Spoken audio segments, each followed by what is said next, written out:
El canal del Congreso presenta.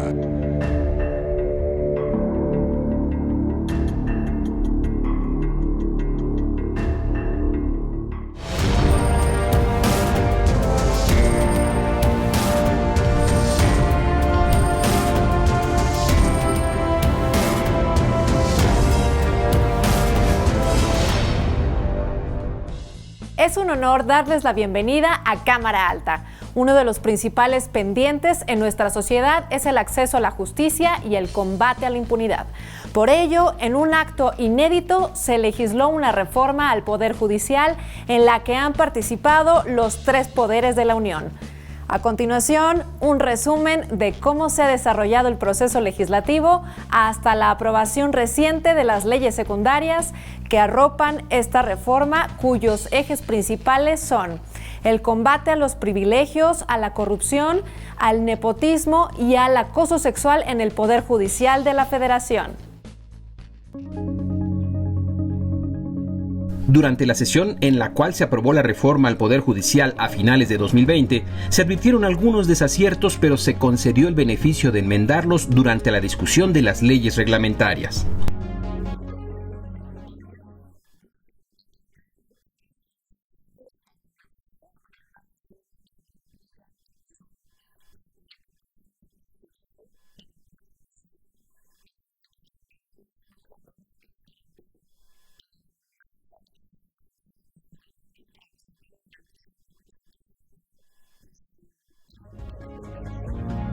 Finalmente, los dictámenes llegaron al Pleno y durante la sesión, por acuerdo se votaron por separado las dos nuevas leyes, así como los cambios a 5 ordenamientos. Cual obedece al formato, se expresaron los sentidos de los votos a favor y en contra de lo legislado. Si hablamos de contrapesos y equilibrio de poderes, esta reforma, como lo fue la reforma constitucional al Poder Judicial, no abona ni contribuye a fortalecer el Estado democrático mexicano. Al contrario, debilita nuestras instituciones. El objetivo es contribuir a una mejor administración de justicia, que es una demanda que reiteradamente nos ha venido haciendo la población. No estamos resolviendo el fondo, que es el tema de una mejor justicia.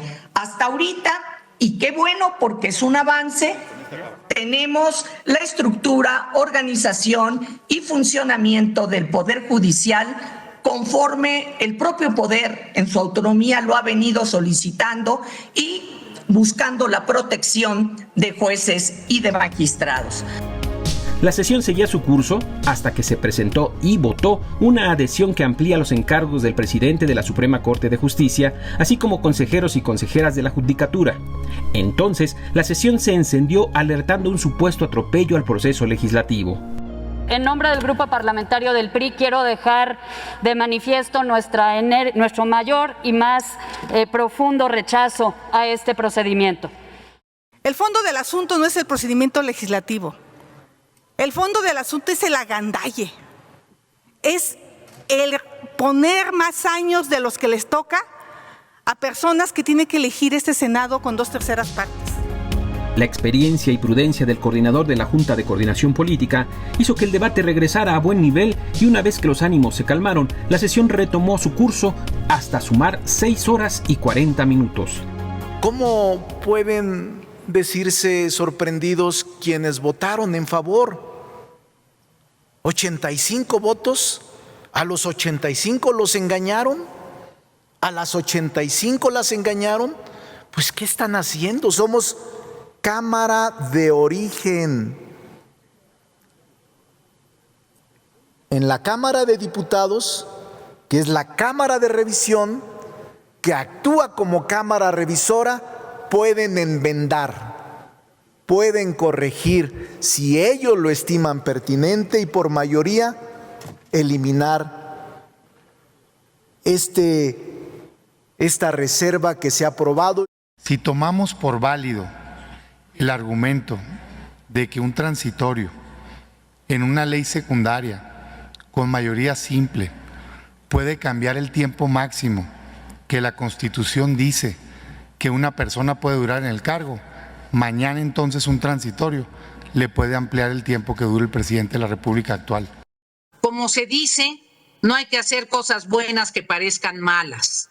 Si nosotros admitimos que cuando esté en marcha la construcción de una reforma, ese hecho acredita el que quienes las estén poniendo en marcha puedan permanecer en sus puestos, estamos corriendo un enorme riesgo de que haya una interpretación interesada para que también se dé eso en otros ámbitos del poder.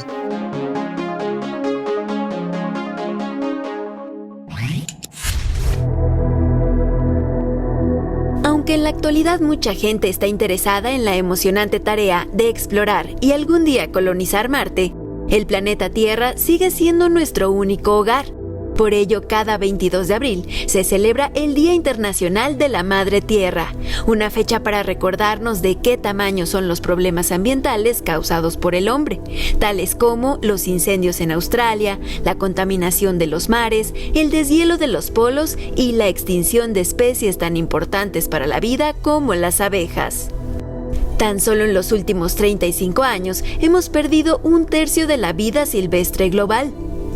El Día de la Tierra tuvo como antecedente la iniciativa del senador y activista ambiental estadounidense Gaylord Nelson, quien en 1970 promovió una manifestación masiva a la cual acudió tanta gente que lograron crear leyes y una agenda de protección ambiental. En México, una de las acciones más recientes e importantes en esta materia fue integrarse al Acuerdo de Escazú, que tiene como propósito atender problemas ambientales haciendo equipo con una decena de países. Este 2021, el mayor reto global es la gestión segura de desechos médicos y químicos utilizados para combatir la pandemia, así como crear empleos verdes y transitar hacia economías cuya prosperidad no esté peleada con el cuidado del ambiente.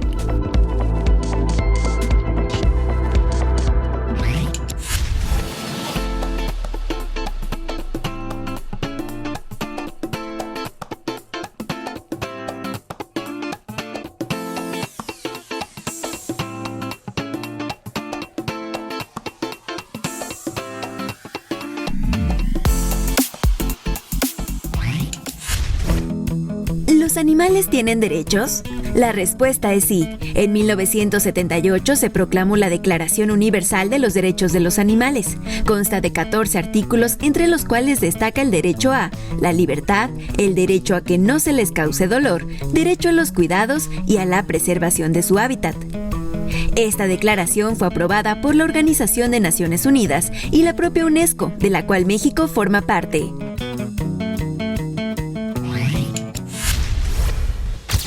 El tomate o jitomate es la hortaliza de mayor importancia en todo el mundo y la de mayor valor económico.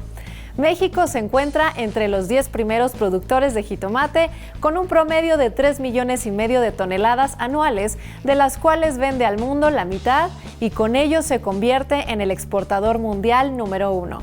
Sin embargo, esta estadística podría dar un giro, pues los tomateros mexicanos han quedado expuestos a una crisis de la que les contamos a continuación. El tomate es la hortaliza más consumida en todo el mundo y la de mayor importancia económica. Su demanda aumenta continuamente y con ello su producción. Sin embargo, el tomate mexicano se ha enfrentado a factores adversos, particularmente con su cliente principal, los Estados Unidos de Norteamérica.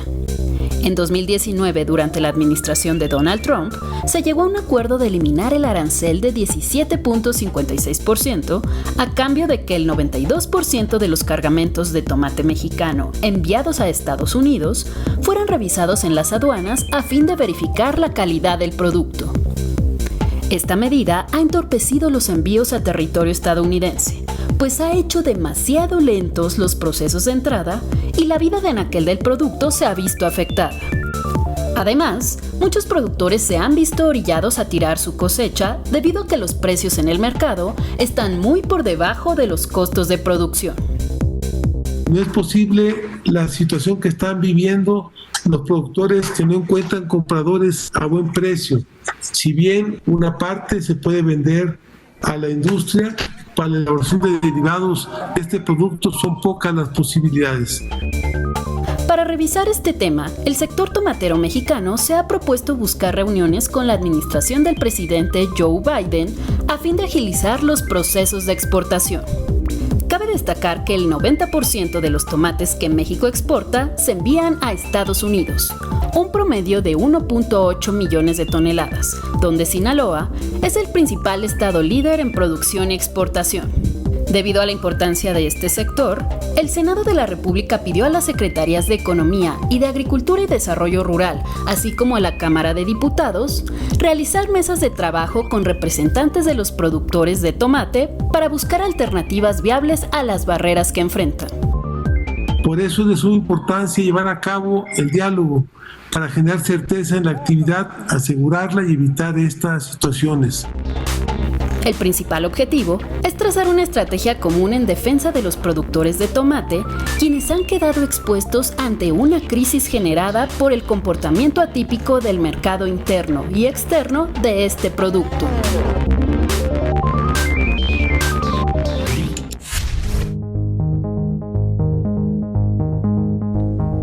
En México se reconocen 74 zonas metropolitanas, mismas que se identifican como los principales centros de generación de riqueza.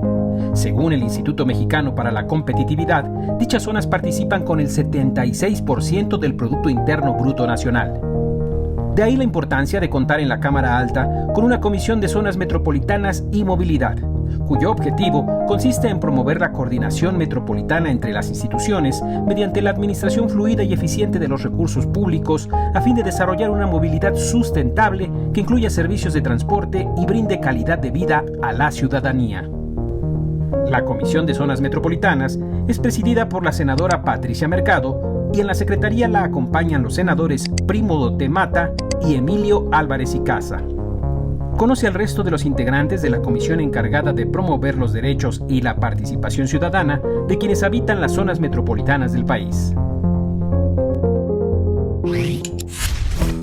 Hasta hace poco se consideró que los animales no tenían conciencia y que eran incapaces de sentir emociones. Sin embargo, esta idea ha cambiado tras demostrarse lo contrario con el respaldo científico. Países como Austria, Alemania, Reino Unido y Suiza ya cuentan con leyes de protección animal que los consideran seres dotados de conciencia e inteligencia. En México existen diversas leyes que regulan la protección animal, como son la Ley General de Vida Silvestre, la Ley Federal de Sanidad Animal y la Ley General de Equilibrio Ecológico.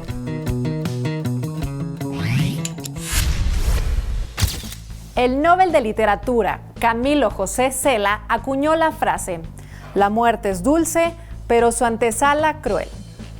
Verdad contundente a la cual habría que anteponer que el derecho a morir dignamente es una extensión natural del derecho fundamental a vivir de igual manera. Sobre este tema, expertos y legisladores sostuvieron distintos encuentros que se materializaron en un libro al que, gracias al Instituto Belisario Domínguez, podemos tener acceso y saber hacia dónde apunta una futura legislación al respecto. El acceso a los servicios de cuidados paliativos es un tema de salud pública pendiente de legislar y por ello la Cámara Alta se prepara para entrar al debate. De ahí la importancia del libro Muerte Digna, un derecho humano que nos involucra a todas y todos. A través de sus 162 páginas, dicho libro de consulta y descarga gratuita, editado por el Instituto Belisario Domínguez, reúne las opiniones de especialistas y legisladores, quienes manifestaron en distintos encuentros la necesidad de modificar la Constitución para que personas con enfermedades en etapa terminal sufran menos.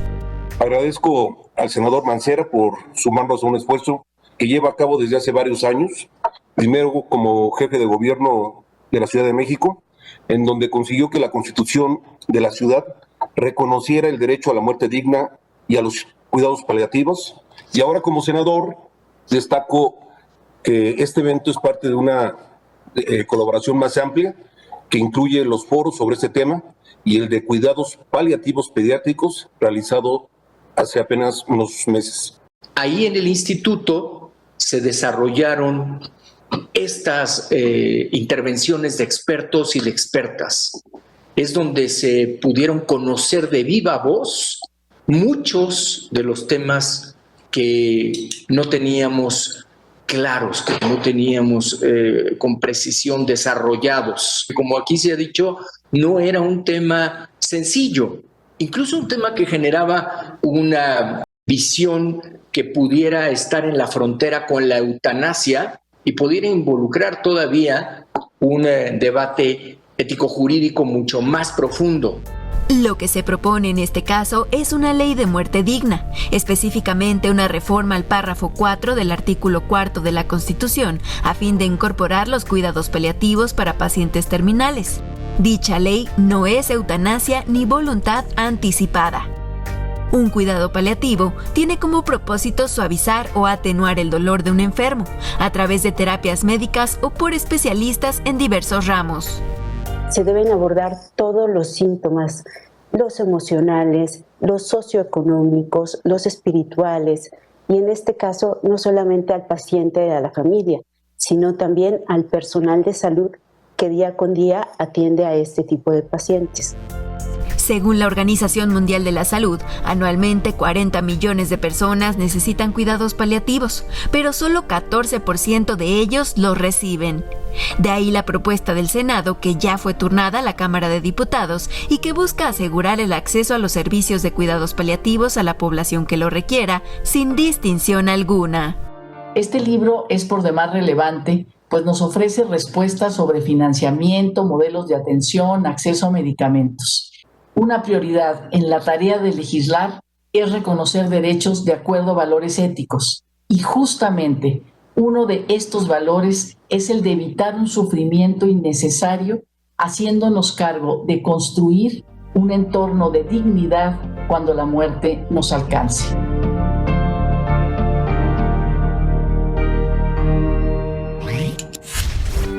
La Constitución Política de 1917 es considerada como la primera constitución social del mundo, pues fue la primera en incluir los derechos sociales como garantías constitucionales. En esta Carta Magna también se fortaleció el principio federalista, estableciendo que el Senado estaría integrado por 2 senadores por cada entidad federativa, incluyendo al Distrito Federal, y todos serían electos de forma directa. Asimismo, por cada senador propietario se elegía a un suplente. El periodo de ejercicio de los senadores era de 4 años. La Cámara de Senadores se renovaba por mitad cada 2 años. En 1933 se presentó una reforma constitucional que amplió el periodo del encargo de los senadores para quedar en 6 años. Posteriormente, en 1993, una nueva reforma modificó la conformación de esta Cámara, la cual se integraría por 4 senadores de cada estado y el Distrito Federal. 3 serían electos según el principio de votación mayoritaria relativa y 1 sería asignado a la primera minoría. 3 años después, en 1996, se hizo otra modificación a la forma de elegir a los representantes de la Cámara Alta. Desde entonces, el Senado se integra por 128 legisladores, de los cuales, en cada estado y en el Distrito Federal, 2 son elegidos según el principio de votación mayoritaria relativa y 1 más es asignado a la primera minoría. Los 32 restantes son designados mediante un sistema de listas propuestas por cada partido político. Además, se conserva la disposición de renovar al Senado de la República en su totalidad cada 6 años.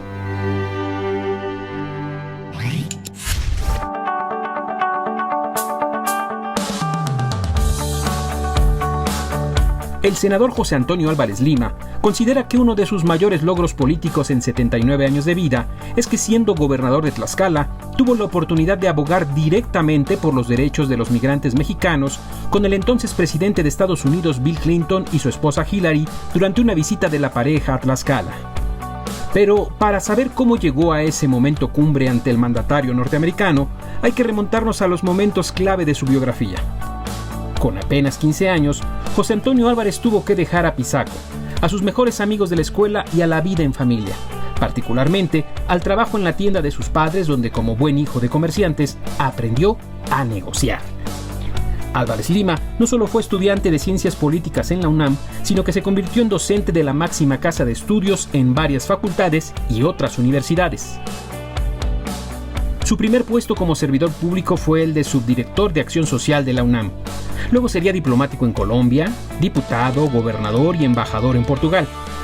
Su misión en el viejo continente era firmar el Tratado de Libre Comercio con la Unión Europea, pero frenó de tajo su carrera por 2 décadas para enfocarse en su familia que reclamaba su presencia ante la ausencia de su querida esposa Verónica.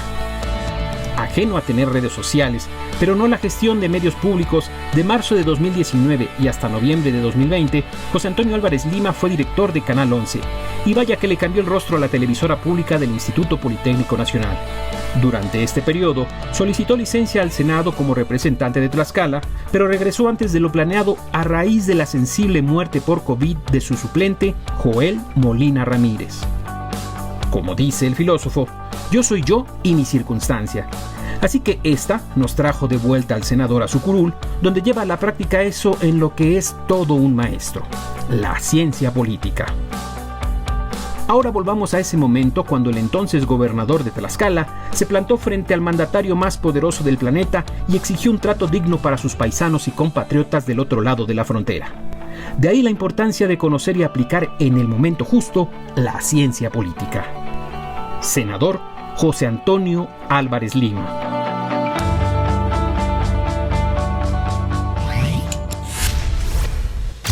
La Declaración Universal de los Derechos de los Animales existe desde los años 70 y a través de 14 artículos se manifiesta que todos los animales tienen derecho a la existencia y al respeto. Particularmente, el artículo 9 señala que cuando un animal es criado para la alimentación, debe ser nutrido, instalado y transportado, así como sacrificado sin que ello resulte para él motivo de ansiedad o dolor. Este fue uno de los temas que se abordaron con mayor rigor y crítica durante el foro por el reconocimiento de los derechos de los demás animales, encuentro entre legisladores y expertos de cara a otorgar rango constitucional al derecho de los animales. El Senado de la República realizó un foro virtual para analizar los derechos de los animales en nuestro país.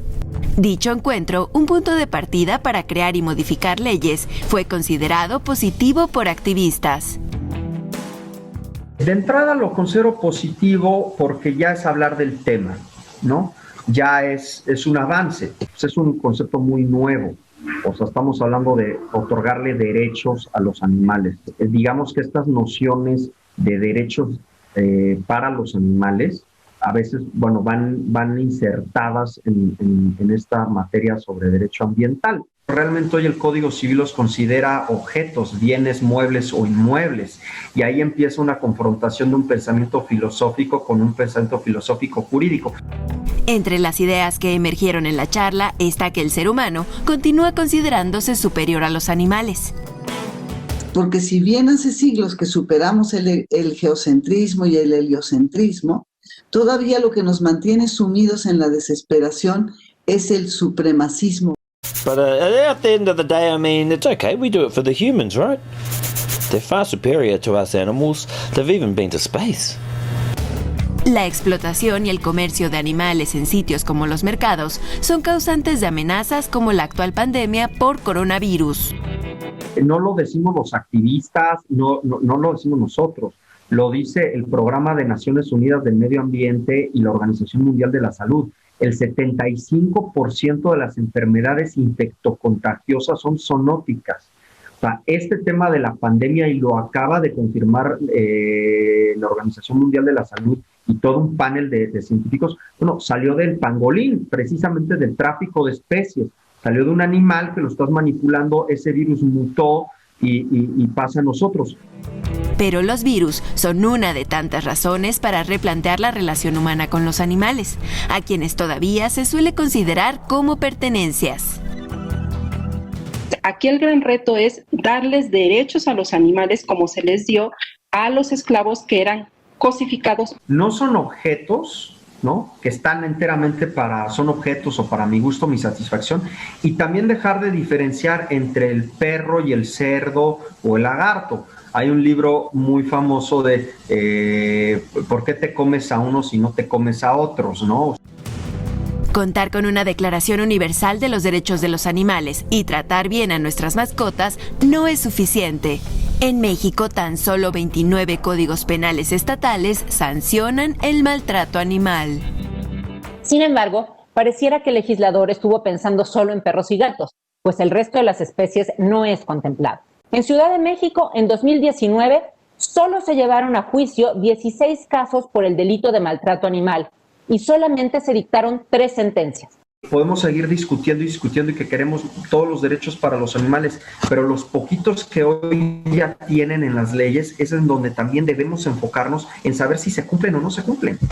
Podemos tener leyes muy de primer mundo, pero si no se capacitan a los que las van a ejercer, si no se le dan presupuestos a estas leyes, recursos suficientes, recursos humanos, y no se aplican, es letra muerta y no sirve de nada.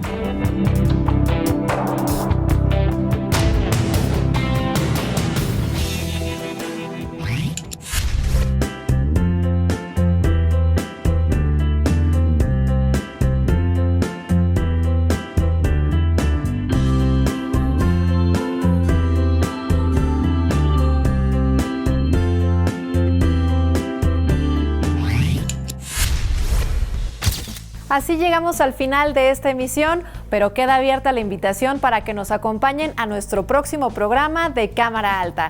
Comentarios, sugerencias y opiniones, por favor, en los medios de contacto que aparecen justo ahora en la pantalla. Soy Paulina Usigli, hasta la próxima.